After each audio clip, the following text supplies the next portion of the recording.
مساء الخير واهلا بيكم وحلقه جديده من تحيا مصر. دايما بنقول في حياتنا كده الارقام ما بتكذبش، الارقام دايما بتبقى صادقه جدا. عشان كده واحنا متخصصين في الامن الغذائي وفي ملف الزراعه تحديدا هنتكلم النهارده عن الارقام في العشر سنوات الماضيه بتقول ايه بالنسبه لملف الزراعه، واللي شهد بالفعل تطور كبير جدا وكلنا لامسينه وكلنا حاسينه. جوده في الانتاجيه وتحسن أيضا في المحاصيل وزيادة الرقعة الزراعية المصرية، الكثير من الإنجازات. ولكن كان في طبعا ضيفنا في الاستوديو اللي مشرفنا الكاتب الصحفي الأستاذ هانئ مباشر، مدير تحرير مجلة آخر ساعة. أهلا بحضرتك، منورنا لأول مرة في تحيا مصر. اهلا بحضرتك واهلا بالبرنامج واهلا بمشاهدينا الكرام. زي ما بقول الأرقام ما بتكذبش، بكل تاكيد. ويعني عاوزين نعمل ملف كامل بالأرقام عن الزراعة المصرية في 10 سنوات. هل ده ممكن من خلال حلقتنا؟ ممكن ان شاء الله بمشيئه ربنا ان شاء الله.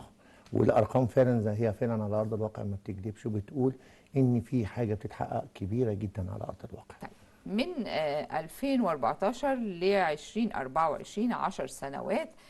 نحب نبتدي كده الإنجازات من يعني زي ما نقول زيادة المساحة بالنسبة للأراضي المستصلحة.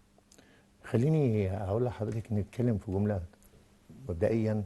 احنا من 2014 حتى الان بنخوض ثورة زراعية غير مسبوقة في تاريخ مصر. يمكن لو بدون أدنى مبالغة لو قلت إنها من أيام محمد علي. إن إحنا لسبب بسيط جدا، إحنا ببداية من 2014 والقيادة السياسية برئاسة الرئيس عبد الفتاح السيسي حط التنمية الزراعية نصب أعينها. وفكر إن كلمة السر اللي كانت البداية لهذه الثورة جملته الشهيرة اللي قالها في حصاد المرحلة الأولى من مشروع حضرتك الاستصلاح الأراضي اللي هو 1.5 مليون فدان، اللي هو المحاصيل الأولى اللي هي اشتغلوا يا مصريين. الفكرة حضرتك احنا النهاردة بنتكلم على مشاريع، النهاردة هنتكلم من 2014 بداية من 2014 لحد النهاردة. أنا النهاردة بتكلم في قطاع زراعي شامل يشكل ما نسبته دلوقتي 13% من معدل النمو الناتج المحلي لمصر، وفي عمالة بتشكل 25% من حجم العمالة المصرية، سوق العمالة المصرية بالكامل وقابلة للزيادة. النهارده هنتكلم عن مشروعات. خليني أكلم حضرتك، هنتكلم في أكتر من مجال. هنتكلم النهارده في استصلاح 3 مليون فدان في الأراضي الجديدة حضرتك والوادي الجديد، وخلق وادي جديد بعيدا عن الوادي التقليدي القديم الذي ضاق على أهالي مصر.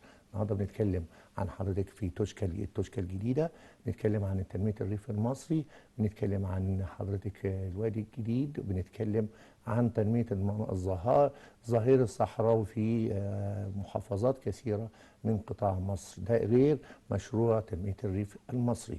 بنتكلم احنا بنخلق دلتا ووادي جديد لمصر يتناسب مع معطيات الظروف القادمه او الحاليه. ده بالنسبه مثلا لو اتكلمنا بالنسبه مساحة الأراضي بالنسبه كانت كام وأصبحت حضرتك كام؟ احنا النهارده بنتكلم في حدود تنميه حوالي 3 مليون فدان. حضرتك احنا كنا بنتكلم في اقل من مليون فدان بكتير في الوادي فاحنا القديم. تقريبا أكثر من 3 أضعاف، من 3 أضعاف وقابله للزياده. احنا لسه بنتكلم في المراحل، لسه في مراحل طويله. يعني احنا مثلا بنتكلم مثلا في مشروع حضرتك تنميه اللي هو بتاع الريف المصري. بنتكلم حضرتك ان احنا ممكن بنتكلم في استثمارات بتوصل لاكثر من 300 مليار جنيه. فتخيلي حجم هذا الرقم بيتم انفاقه على البنيه التحتيه واستصلاح الاراضي. احنا التخطيط دلوقتي اللون الاخضر. يعني احنا كنا دايما بنتنظر على الخريطه المصريه انه دايما حضرتك اللون الاخضر، اللون ماشي النيل مع اللون الأزرق، مع اللون الازرق وحاجه بسيطه خطين. جدا، خطين. النهارده هاتي حضرتك الخريطه المصريه وحطي، هتلاقي في مناطق لا تتوقعيها او تتخيليها موجود عليها اللون الاخضر. دي حضرتك استثمارات كبيره. مشروع توشكا اعاده احيائه بعد ما كانت الناس فقدت الامل فيه، النهارده بنتكلم فيه في مليون فدان واستصلاح في مليون فدان.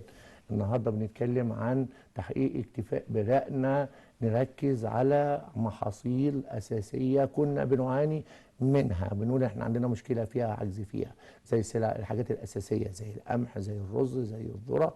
زي حضرتك الحاجات دي الاساسيه كنا بنتكلم بنعاني فيها.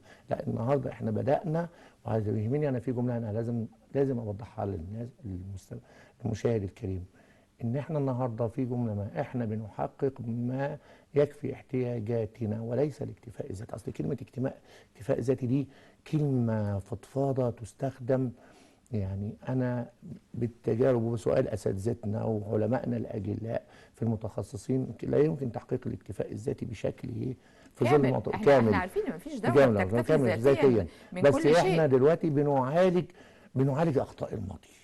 انا النهارده عايز اقول لحضرتك حاجه، النهارده احنا بنتكلم في معدل نمو وصل في هذا القطاع ل 13%. عارفه حضرتك من 20 سنه كنا كام؟ ما كناش نتجاوز 3% في قطاع الزراعه. في قطاع الزراعه. النهارده بنتكلم في النهارده بنتكلم في 11.8، ومعمل في 2024 بنهايه 2024 نوصل ل 12% واكثر من 12%. النهارده ما بنتكلمش كمان ان بدانا. طب احنا ليه بنعمل ده كله؟ هو ده السؤال المهم. ليه بنعمل ده كله؟ ده ليه بنعمل كله؟ من لا يملك قوته لا يملك يملك قراره. قراره. وده مبدأ احنا اتعلمناه، والدولة المصرية بقيادة الرئيس في الفترة الحالية مقتنعة بهذا المبدأ. والمعطيات والظروف اللي حوالينا دلوقتي فرضت ان هذا اصبح مبدأ وعقيدة راسخة لدى، انا مش هقول انه لدى القيادة المصرية، لا لازم يبقى لدى كل مواطن مصري له علاقة بهذا القطاع. قوتي هو اللي هيغنيني. النهارده احنا لما حصلت الازمه الروسيه الاوكرانيه ومن تاثرنا، قبلها كمان كورونا. وقبلها كورونا، وحضرتك دلوقتي المعطيات اللي بتحصل مثلا في المنطقه حوالينا. يمكن احنا حسينا قوي باهميه الملف الزراعي في الكورونا. ده صحيح. وكل المعطيات دي بتقول انا ابقى صاحب قراري، لما احقق اكتفاء ذاتي. النهارده احقق الجزء، مش الاكتفاء الذاتي زي ما انا برضه ارجع تاني ولا لا، بحقق احتياجاتي. ده بالنسبه احنا بنتكلم في ايه، في القطاع حضرتك بالنسبه لاستصلاح الاراضي. هنتكلم حضرتك النهارده على الثروه الحيوانيه ان احنا النهارده بنتكلم في مشروع مثلا على سبيل المثال مشروع البيتيلو تنميته. احنا النهارده بنتكلم تجاوزنا المليار جنيه في الصرف عليه. النهارده في مشروع حياه كريمه، ومن خلال مشروع حياه كريمه احنا انفقنا في انشانا مراكز زراعيه متكامله للتنميه الزراعيه المتكامله بتتوصل لحوالي 350 مليار جنيه. كل دي انفاقات اذا الدوله مركزه فيها. هنتكلم عن المحاصيل، احنا زي ما قلت لحضرتك بدانا نركز على المحاصيل الاساسيه، بدانا نحقق فيها طفرات. احنا النهارده بقينا نتكلم عن القمح، بقينا نتكلم عن الرز، بقينا نتكلم عن الذره، بقينا دلوقتي بنتكلم مثلا على سبيل المثال زي مثلا كنا الفتره اللي فاتت بنتكلم عن السكر. احنا دلوقتي بنتكلم عن تطوير المحاصيل السكريه زي قصب السكر. احنا عندنا مشروع بيتعمل في الصعيد دلوقتي حضرتك اللي هو الشتل بقصبات السكر. عندنا التوسع في زراعه البنجر. عندنا فكره ان احنا بنتوسع في منتجات اخرى بنتوسع فيها ما كانتش موجوده في مصر زي الاستيفيا. منتجات جديده كلها بننتجها.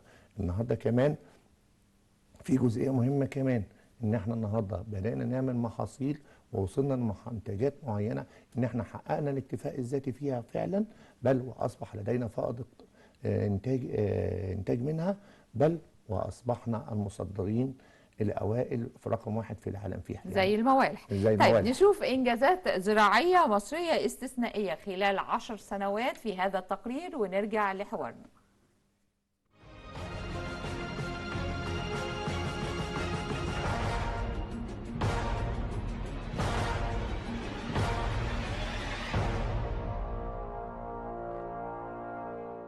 يواجه القطاع الزراعي المصري مستقبلا مليئا بالتحديات والفرص. فمن ناحية تهدد التغيرات المناخية ونقص المياه الإنتاجية، ومن ناحية أخرى تتيح التكنولوجيا الحديثة والابتكار فرصا هائلة لزيادة الإنتاجية وتحقيق الأمن الغذائي. وتتلخص التحديات في التغيرات المناخية التي تؤثر على كمية ونوعية الإنتاج الزراعي، مما يهدد الأمن الغذائي ونقص المياه التي يتزايد الطلب عليها مع زيادة عدد السكان، مما يهدد الإنتاج الزراعي. من ناحية أخرى تتيح التكنولوجيا الحديثة فرصا هائلة لزيادة الإنتاجية وتحسين جودة المنتجات الزراعية التي يمكن استخدامها لترشيد الاستهلاك وتحسين مقاومة المحاصيل للأمراض والآفات، كما يعد الابتكار من أهم العوامل التي تساهم في تطوير القطاع الزراعي.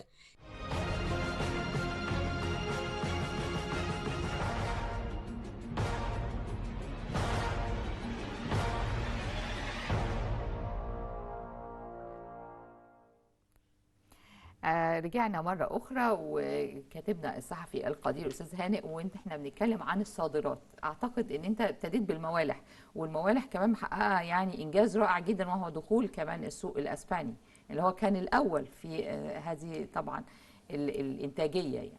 يعني احنا دخلنا أسواق كانت أصعب كمان، أصعب بكتير. اليابان.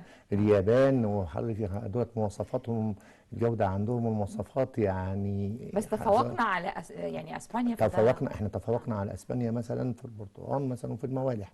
احنا تفوقنا النهارده على سبيل المثال. النهارده بقول لحضرتك واحنا النهارده بنسجل دلوقتي، احنا الصبح النهارده بقينا رقم واحد في رقم واحد في تصدير الفراولة المجمدة، ورقم ثالث عالميا في تصدير حضرتك وزراعة الفراولة. اذا احنا بقينا بنوصل لحضرتك، احنا بقينا البطاطس دلوقتي، البطاطس دخلت السوق الاوروبي، وتقريبا بقت رقم واحد البطاطس المصريه بعد ما كانت حكرا على دول معينه. فده معناته ان احنا حسنا انتاجنا. ده ما انعكس علينا بقى يا حضرتك. هنيجي بقى واحنا بقى بنتكلم بلغه الارقام، ان احنا النهارده في سنه 23 انتهت واحنا عندنا حجم صادرات القطاع الزراعي وصلت الى 9 مليار دولار، وده رقم يعني اعتقدش يعني رقم مسبوق ما حصلش قبل كده. يعني كان كام من 10 سنين تفتكر؟ اعتقد ما يكملش حتى اقل من، لان احنا كان اصلا عندنا عجز في حاجات كتيره ما كناش مكفيينها. ما كانش في حاجات مكفينا، بل كنا بنستورد وفاتوره الاستيراد عاليه. وطبعا ما هو وبرضه مرجوعنا احنا برضه فاتوره في بدايه كلامنا انا بامن امني القومي. الزراعه هي خط يا جماعه، هي خط اساسي الامن القومي بتاعي، بامنه. ما هي دي بتوفر لي عمله صعبه، بتوفر لي حاجات جديده، بتدخل لي منتجات جديده، بتدخل لي واردات من العمله هي الصعبه. الزراعه يعني خاصة في مصر هي كانت الأساس لإقامة الدولة المصرية منذ القدم، يعني مصر زراعية. أكيد. وبعد كده بتيجي بقى عليها الصناعات الزراعية، وبعد كده الصناعات المكملة وكمان يعني يعني زي ما بنقول اللي بيشتغلوا في قطاع الزراعة كم كبير جدا من المصريين. حضرتك 25% من حجم العمالة المصرية، بل خلي بال حضرتك 25% دي احنا بنتكلم عن العمالة التقليدية اللي اتربت على الزراعات التقليدية، ما اتربتش على الزراعات الحديثة والوسائل الحديثة. انت بتتكلمي عن موروث. احنا بنخلي يعني هنخش لسه في مرحلة، وانا اتصورها انها خلال سنة او سنتين الجايين مرحلة حصاد، اني انا بطور القيم والمبادئ الزراعية اللي عند الفلاح المصري.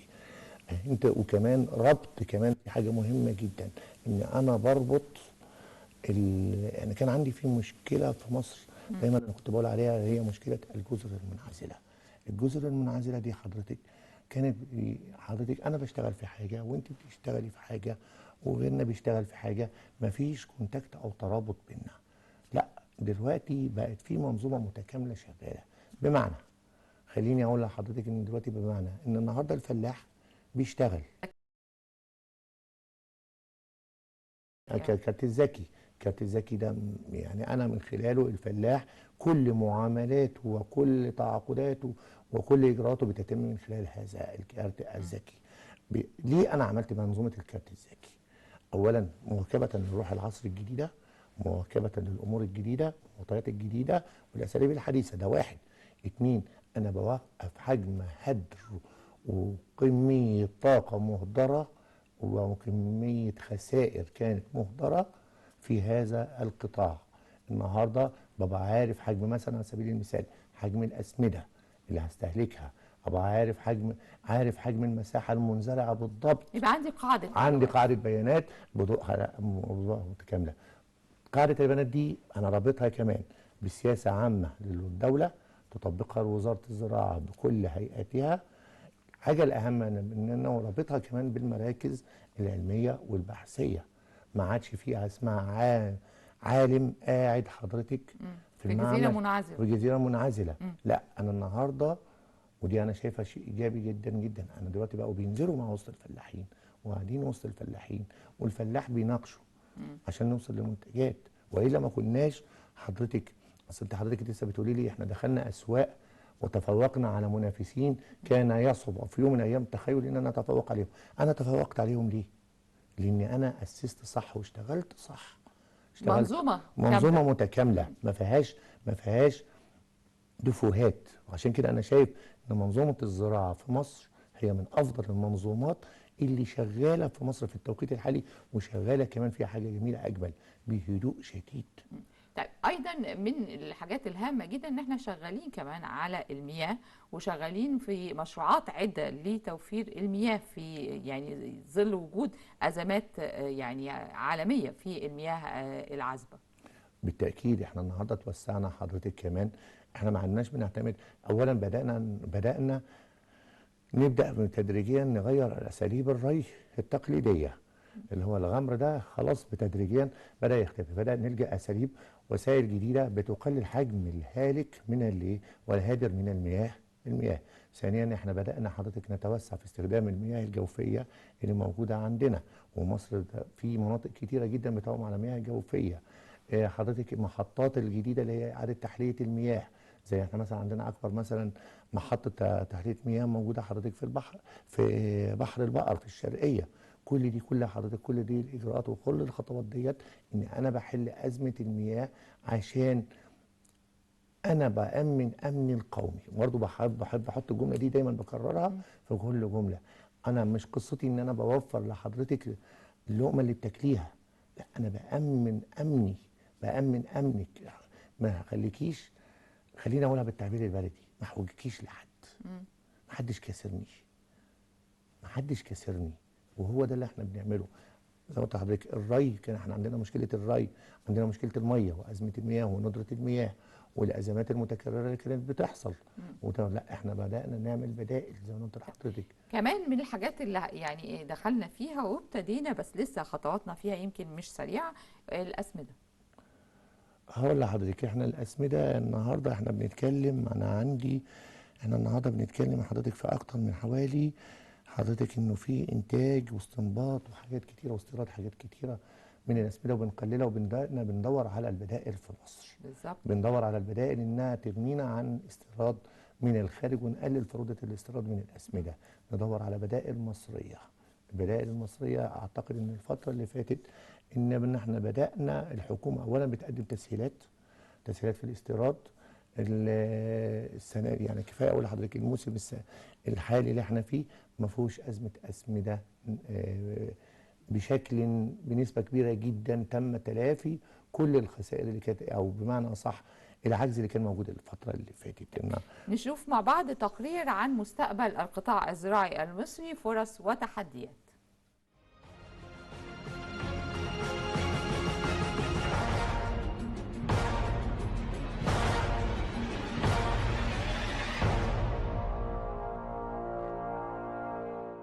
شهد القطاع الزراعي المصري طفرة هائلة خلال ال10 سنوات الأخيرة، حيث تم تنفيذ العديد من المشروعات القومية التي ساهمت في زيادة الإنتاجية وتحسين جودة المنتجات، حيث ارتفع إنتاج القمح من 9.5 مليون طن عام 2013 إلى 13.6 مليون طن عام 2023. ارتفع إنتاج الأرز من 4.8 مليون طن عام 2013 إلى 6.2 مليون طن عام 2023. كما ارتفع إنتاج القطن من 2.2 مليون قنطار عام 2013 إلى 3.5 مليون قنطار عام 2023. وتنوعت المحاصيل الزراعية، فتم زراعة محاصيل جديدة مثل فول الصويا، الذرة الرفيعة والقطن. ساعد ذلك على تقليل الاعتماد على استيراد هذه المحاصيل. كما وفرت المشروعات القومية الزراعية فرص عمل جديدة للشباب بالمناطق الريفية. وساهمت المشروعات القومية الزراعية في تحسين مستوى معيشة المزارعين ورفع دخلهم.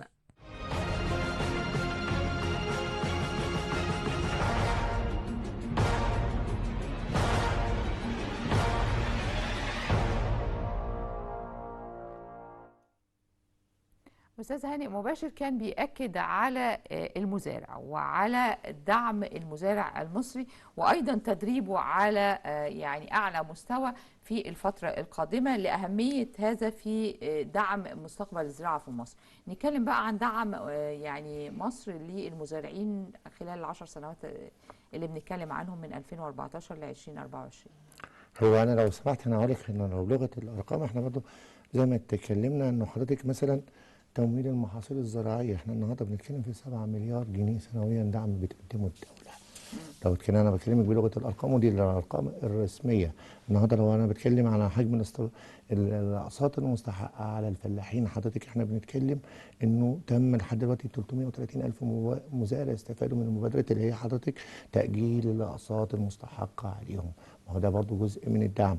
لو هتكلم عن حضرتك انه بنتكلم يعني عن حاجات كتيره. يعني مثلا هنا على سبيل المثال التوسع في الميكنه اللي احنا اتكلمنا فيها في اول كلامنا النهارده وأصبحت كمان متوفرة واصبحت كإيجار متوفره يعني كايجار والكلام مش دوت لازم حضرتك يمتلكها. لازم يمتلكها واجباري انه لازم يمتلكها. كل ده بيتقدم الدعم. النهارده كمان الدعم بتقدمه الدوله النهارده. انا ببدا معاك من ساعه بدايه زراعه المحصول الى نهايه ان انا باخده منه وبشتريه منك يعني. تسويق. والتسويق يعني النهارده حتى على سبيل المثال احنا خلال الايام اللي فاتت وزاره الزراعه اصدرت التحديد اللي هو السعر المبدئي لاسعار القطن توريد القطن للموسم الجديد. لان انا كنوع وانا بقدمه له ليه؟ انا بقدمه له اولا كنوع من التشجيع كنوع من الحافز. عقود العقود يعني التعاقديه العقود التعاقديه بشكل تعاقدي وهذا الرقم قابل للزياده قابل للزياده وايه طيب انا شرط ما هو عشان اوصل للرقم الزياده ده يبقى لازم انه هيلتزم بكافه الامور اللي انا حطها له. زي انا بطور لك النهارده الزراعه بتاعتك اشتغل على الزراعه بتاعتك طور زراعتك التزم بالتعليمات اللي بيقولها لك المهندسين الزراعيين. وده من خلال تطبيقات حتى ذكية كتيرة والتطبيقات جدا الذكيه أصبحت دلوقتي منتشرة. اصل دلوقتي حضرتك هقول لحضرتك حاجه الموبايل ده اصبح متاح في يد الجميع وما عادش امر صعب ولا عسير على حد. احنا لو كنا بنتكلم في القصه دي من 10 سنين كانت امر صعب مش كل حد يفهم في التطبيقات. النهارده الطفل الصغير فاهم في هذه التطبيقات. والفلاح على فكره دايما طول عمره حضرتك الفلاح المصري ذكي جدا والتطبيقات دي بالنسبه له سهله وفاهمها كويس وسهله بالنسبه له كويس جدا وبقى بيربط على نفسه بيها يعني. يعني انا اقول لحضرتك انا عندي حضرتك حتى في مثلا الفلاحين اللي انا اعرفهم في بلدنا كله دلوقتي بقى بيبقى عارف حسابه.